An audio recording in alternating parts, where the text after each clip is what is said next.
सोचा है। सुबह का वो सुनहरा सूरज जब आसमान को छूता है, नदी के जल में उसकी पहली किरण जब गिरती है और उस जल में खड़ी एक औरत, सिर पर चुनरी, हाथ में सुपली, आंखों में आस्था, होठों पर मौन प्रार्थना लिए, वो कौन है?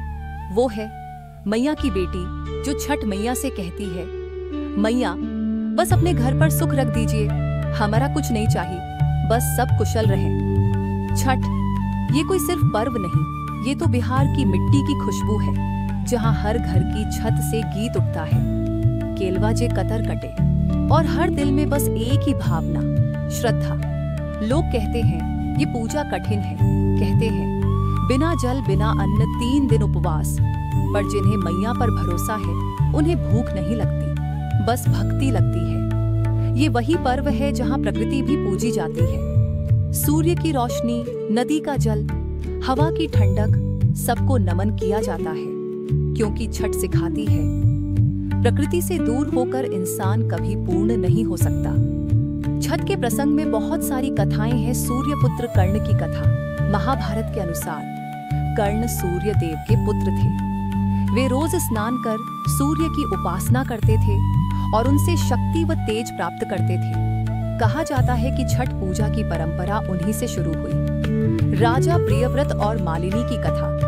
राजा प्रियव्रत को संतान प्राप्त नहीं थी। महर्षि कश्यप के कहने पर उनकी पत्नी मालिनी ने यज्ञ किया, लेकिन उनसे जन्मा पुत्र मृत पैदा हुआ।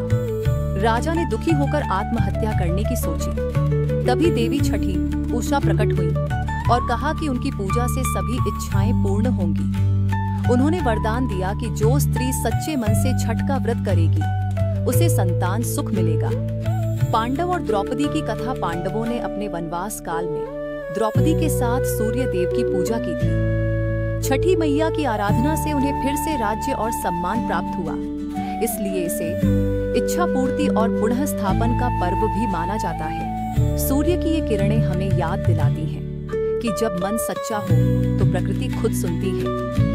छठ मैया आप सब पर अपनी कृपा बरसाए। अगर आपको भी छठ मैया के आशीर्वाद पर भरोसा है तो इस वीडियो को अपने दिल से एक नमस्कार दीजिए, क्योंकि भक्ति बांटी जाए तो बढ़ती है।